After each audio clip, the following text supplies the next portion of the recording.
Nakama, c'est Marius, j'espère que vous allez bien.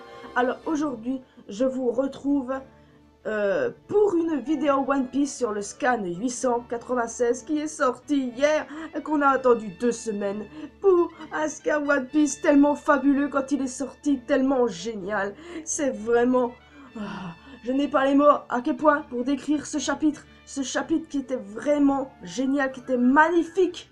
Voilà, je n'ai pas d'autres mots pour décrire ce chapitre en réalité, pour être honnête avec vous, mais il était génial. Pour commencer, les SBS du tome 88 sont sortis. J'aimerais bien tout vous dire, mais je pense que je ferai tout, soit sur mon Facebook, soit sur mon Discord.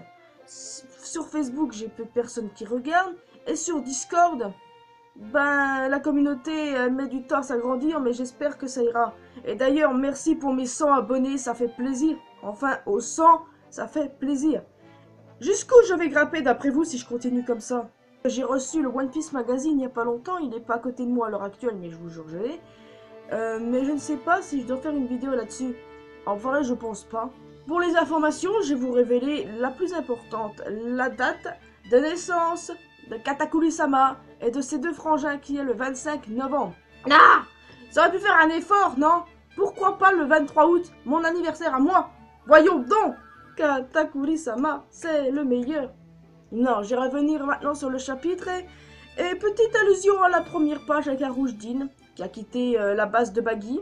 Il devait bien faire ça pour être officiellement dans la flotte du chapeau de paille.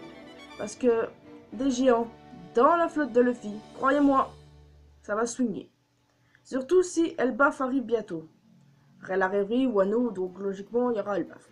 Bref, je vais passer au chapitre maintenant parce qu'il y a beaucoup de choses à dire sur ce chapitre phénoménal. Tout d'abord, quand la famille Big Mom, les membres de l'équipage de Big Mom sont dans les parages, c'est que Owen dit clairement qu'il n'y a aucune chance que Luffy batte Katakuri. Et que le seul moyen pour Luffy de sortir, c'est brûler. Donc, pauvre brûlé, hein, elle en prend plein la gueule depuis le début de l'arc. Mais il n'empêche que Sanji n'est pas loin et écoute toute la conversation. Et il est avec Pudding. Lui, il écoute tout près alors que Pudding est en arrière. Parce qu'elle est complètement en mode in love. Sanji remercie Pudding. Et cette dernière, son mauvais côté l'emporte parce qu'elle veut s'excuser. Mais en fait, elle n'y arrive pas. C'est son mauvais côté qui prend le dessus. Je sais pas si c'est réellement le mauvais côté qui prend le dessus ou si elle veut jouer la méchante comme ça parce qu'elle n'arrive pas à dire les choses en face. Elle les pense, mais elle n'arrive pas à les dire en face et à la place, ce qui sort, c'est autre chose. Autre chose de méchant. Mais je pense que cette double personnalité est liée à l'enfance. Ça peut être que ça.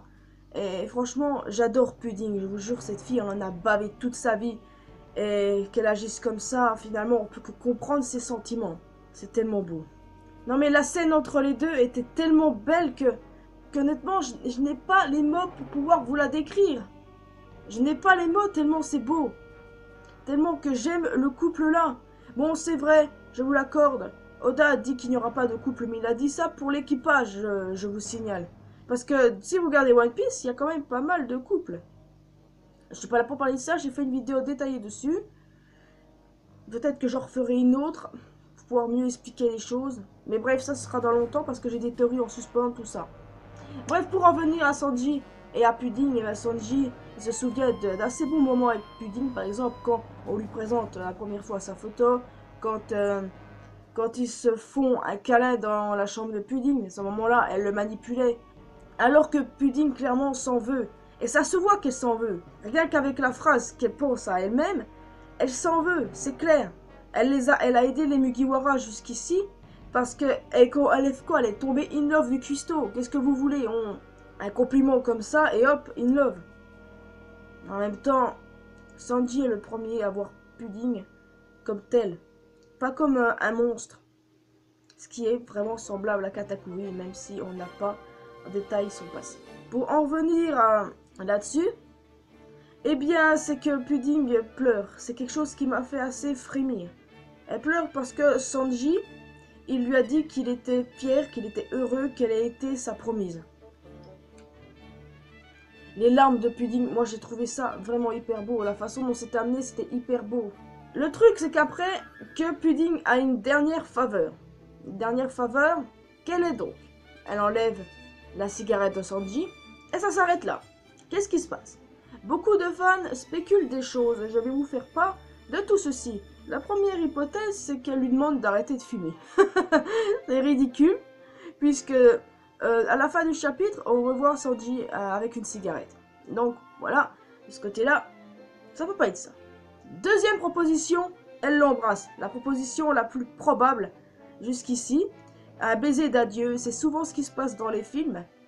Vraiment, un petit bisou comme ça, ça serait kawaii. Et c'est pas d'autre mot pour décrire. Merci bien, c'est tout pour moi. Non, plus sérieusement, il y a aussi le fait qu'elle ait pu lui effacer la mémoire. Faire en sorte que Sanji l'oublie. Ce serait un peu idiot, sachant que les autres Mugiwara ont également connaissance de Pudding. Donc de ce côté-là, je pense que ce ne soit pas logique. Parce que, dernière proposition, eh bien, elle lui a enlevé les parties de mémoire de Sanji où elle est méchante, pour pas qu'il garde un mauvais souvenir d'elle. Ça se peut. Mais moi, je pense pas que Sanji veuille l'oublier. Parce que pour moi, il est impossible que Sanji oublie Pudding. Non, pour moi, c'est impossible parce qu'elle a fait beaucoup pour eux. Beaucoup. C'est vrai qu'elle les a manipulés au début. Mais elle a fait tellement pour eux que pour moi, c'est carrément illogique que Sanji l'oublie. Ou, dernière proposition, un enfant dans 9 mois. Elle vient pas de moi, celle-là. Je vous jure, elle vient pas de moi. Elle vient d'un contributeur sur le forum Ron Jackson. Et honnêtement, quand je vois des trucs comme ça, parfois ça me fait marrer. Et puis imaginez un petit Sanji dans 9 mois. Ce serait peut-être pas mal. Surtout s'ils sont embrassés, bah, ce sera quelque sorte le premier baiser de Sanji. Est-ce qu'il me semble que le premier baiser de Sanji, en réalité, c'est avec Viola, non? Ôtez-moi d'un doute si je me trompe, mais je crois que son premier baiser, c'était avec Viola. On a revu Beige, on a revu les Mugiwara qui échappaient toujours à Smoothie, et on a également vu Morgane et compagnie, Morgane qui veut clairement que Luffy s'échappe. Oui, parce que pour lui, c'est quoi? C'est une big news. Ça fait plaisir. Mais le truc, c'est que Compote, elle est carrément avec Tamago, tout ça. Mais en tout cas, on n'apprendra pas plus de Compote et de ses pouvoirs et de ses habilités dans cet arc. Peut-être qu'on verra ça à Elbaf. Bref. Maintenant, la partie la plus intéressante de ce chapitre. Le combat Luffy-Katakuri. Comment amener ça? Est-ce que je vous dis le vainqueur ou est-ce que je vous amène ce que je pense? Eh bien, écoutez, interprétez ça comme vous voulez, mais moi, je pense que c'est une égalité. Il est vrai que, au départ, Luffy s'effondre, Katakuri s'effondre aussi. Luffy veut se relever, Katakuri s'est relevé. Et après, Katakuri retombe dans les pommes. Luffy est debout. Bon, c'est vrai qu'on peut dire que c'est Luffy qui a gagné. Mais Katakuri est tombé tout seul. Et Luffy n'est peut-être pas obligé de lui mettre un coup de poing pour que là, il tombe dans les pommes. Moi, je vois ça comme une égalité. Vous voyez ça que vous voulez? Je vais m'attirer les foudres. Ah, je le sens tellement, celle-là. Ah, je la sens tellement. Il y en a qui vont venir m'agresser dans les commentaires. Ah, je le sens. Vous allez voir. Ils vont me dire, eh mais t'es con ou quoi? C'est Luffy qui a gagné, c'est clair. Et après, il y en a qui vont me dire, ouais, t'encaisses pas Katakuri est perdu, c'est ça? Oh, pensez ce que vous voulez. C'est vrai que je suis triste que Katakuri ait perdu parce que je m'attendais à une vraie égalité où tous les deux par terre et que c'est Luffy qui se relève. Et bah c'était le cas. Voilà, c'est ça une égalité. C'est ça l'égalité, ok? Je vais pas revenir là-dessus parce que je la sens pas celle-là. Parce que si je viens encore à parler ça, je vais m'énerver. Vraiment. J'ai aussi particulièrement adoré le dialogue entre Luffy et Katakuri. Genre quand Katakuri a demandé à Luffy, est-ce que tu reviendras battre Big Mom? Et Luffy qui a répondu, évidemment, je serai le roi des pirates. Est-ce que Katakuri veut que sa mère soit battue? Je n'en sais clairement rien. Mais en tout cas, une chose est sûre, c'est que Katakuri et Luffy se referont face dans le futur. Beaucoup de personnes ont spéculé que Katakuri voulait que Luffy batte sa mère. Que Katakuri aime que ses frères et sœurs, mais pas sa mère. J'en doute clairement, puisqu'à la Tea Party, il a protégé sa mère. Ça se peut pas. Peut-être qu'il a eu une enfance difficile à cause de sa mère également, mais je ne pense pas qu'il aimerait que sa mère soit battue. Après, il se peut qu'il ait vu que certains de ses frères et sœurs étaient malheureux à cause de Big Mom et que c'est pour ça qu'il veut que Luffy la batte. Bon, c'est pas près d'arriver maintenant, mais moi, je vois plutôt ça une requête comme des retrouvailles dans le futur. Ça, je vois plutôt ça. En parlant de futur, Katakuri qui dit à Luffy, tu vois loin dans le futur. Et j'adore Katakuri, même quand il s'effondre. Et ce que j'ai le plus aimé, c'est la suite en fait. Quand Luffy a pris son chapeau de gangster et l'a posé sur la bouche Katakuri. J'ai trouvé que c'était vraiment beau. Parce que le respect que Katakuri a pour Luffy, et ben Luffy l'a en retour pour lui. C'est vraiment beau. Et honnêtement, cette scène m'a touché et fait frémir. Aussi bien que la scène avec Pudding et Sanji, que cette scène entre les deux là, ça m'a aussi fait frémir. Je crois que je ship Luffy et Katakuri, les gars. Je les ship fort. Non, non, non, je ne devrais même pas, je ne devrais même pas. Non, non, non, non, non, non, non. Voilà, ça c'est la faute d'un de mes abonnés. Oui, tout à fait. Ça c'est un... Pecoms à la rescousse, les gars. Pecoms is back. Pecoms est déguisé. Il fait genre, il est un mystérieux sauveur. Nazoms. Nazo veut dire mystérieux. Donc bon, voilà. Mais par où est-ce qu'il est rentré? Je veux dire, le seul miroir valable, il est vers la famille Charlotte. Comment est-ce qu'il aurait pu rentrer là? Personne n'a osé rentrer, surtout que s'ils avaient brûlé... Non mais, pour moi, il est rentré ailleurs. Ça veut dire qu'il y a un miroir ailleurs. Est-ce qu'il est rentré par le miroir de Brûlé dans sa cabane dans la forêt tentatrice? Il peut être que rentré par là, puisqu'il avait Brûlé avec lui. Brûlé qui semblait d'ailleurs complètement triste de la défaite de Katakuri. C'est sûr qu'il est rentré par un miroir avec Brûlé, parce qu'il a dû rentrer par le miroir de Brûlé dans la forêt tentatrice. Parce que tout le monde, je dis bien tout le monde, a enlevé leur miroir, brisé ou balancé vers la mer pour qu'il se fasse cueillir plus facilement. Mais non! Mais comme c'est rentré quelque part.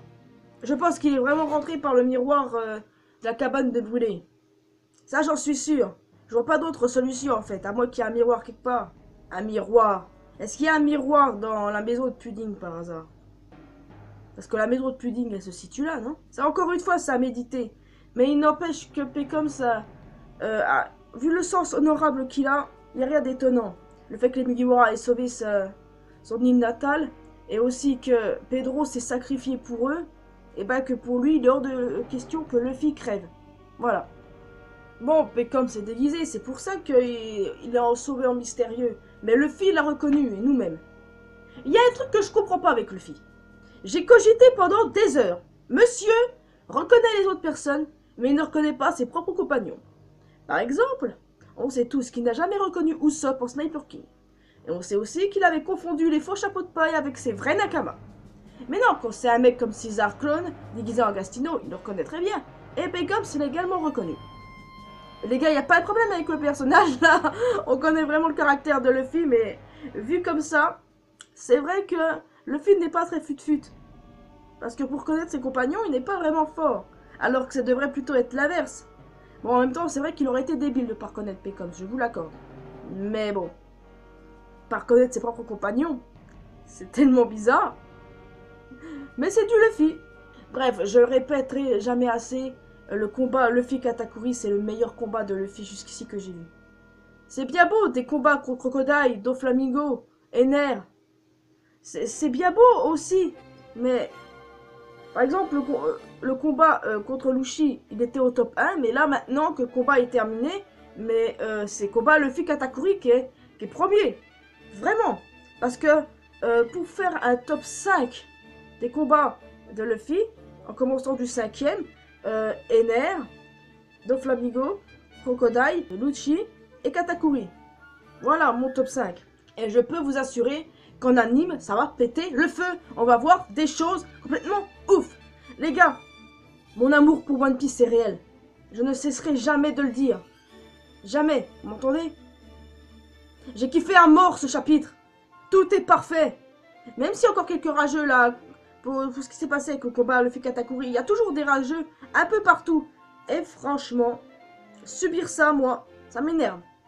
Ça m'énerve parce que ça pollue mon fil d'actualité. Par contre, après, comment est-ce qu'ils vont faire pour sortir? C'est ça un peu le problème. Est-ce qu'ils vont utiliser Brûlé pour pouvoir partir par l'endroit où Pecom s'est rentré? Ou bien ils vont sortir par le miroir où il y a la famille Charlotte parce que Owen attend de pied ferme. Veuillez m'excuser mes chers amis, mais peut-être qu'ils vont simplement se barrer dans le miroir par contre comme c'est passé parce qu'ils ne prendraient pas le risque de passer par le miroir où attend toute la famille Charlotte. Certains vont comprendre qui a une entourloupe. À moins que... Non, en fait, j'en sais trop rien, parce que certains ont parlé du fait que Luffy ou Pecoms pourrait se transformer en Katakuri. Voilà. Le plus simple, ce serait Pecoms qui, en Katakuri, tiendrait Luffy en disant « Ouais, je l'ai vaincu et tout ça. » Je dois vous avouer que c'est possible. Mais là où Pecoms est rentré, il est 100% sûr qu'ils doivent en ressortir de là-bas. Parce qu'ils vont être berniques, les cons. Ils attendent tous un miroir où personne ne sortira. Mais après, quelle sera la vanne, puisque Sanji est dans les parages? Quelle sera la vanne, puisque les Mugiwara doivent se retrouver à 1 heure précise sur cette île? Qu'est-ce qui va se passer, hein? Est-ce qu'ils auront le temps, si le miroir se bien la forêt tentatrice, de passer là? Encore 3 chapitres et je pense qu'il y a moyen que l'arc soit terminé. Oui, il y a moyen. Je ne sais pas comment cela va se terminer, mais j'ai vraiment confiance au maître. J'ai vraiment confiance en lui. Vraiment. Parce que là, jusqu'ici, c'est de super bons chapitres. Et là, faut avouer que c'était un chapitre vraiment génial. Mais j'ai vraiment kiffé ma race, oui. En tout cas, moi, j'ai terminé de déblatérer là-dessus parce que c'était tellement intéressant. Et j'aime beaucoup parler des scans parce que ça me permet de mieux comprendre certaines choses, de les dire à voix haute. Parce que même moi, des fois, je me prends conscience de certaines choses. Bon, là, par exemple, j'ai pas pris conscience de certaines choses puisque c'était exactement ce que je voulais. À vous de me dire ce que vous avez pensé de ce chapitre. À vous de me dire comment vous pensez que l'arc va terminer. J'attends vos idées, j'attends vos propres opinions parce que tout m'intéresse. Et je suis désolée que cette vidéo soit assez longue et que vous voyez ma gueule tout le long là, mais je voulais en parler parce que ce chapitre méritait une review assez distinguée et assez comprenante. Moi, je vous laisse ici. Rejoignez-moi sur les réseaux sociaux. Tout est dans la description. Vous n'avez juste qu'à cliquer sur le lien et aimer. Bref, tout ça. Abonnez-vous si ce n'est pas encore fait. Laissez un petit pouce bleu. Et quant à moi, je vous laisse ici. L'important dans la vie, c'est de faire ce qu'on aime. Et on se retrouve dans une prochaine vidéo pour de nouvelles aventures. Ah, putain de cheveux. À la prochaine.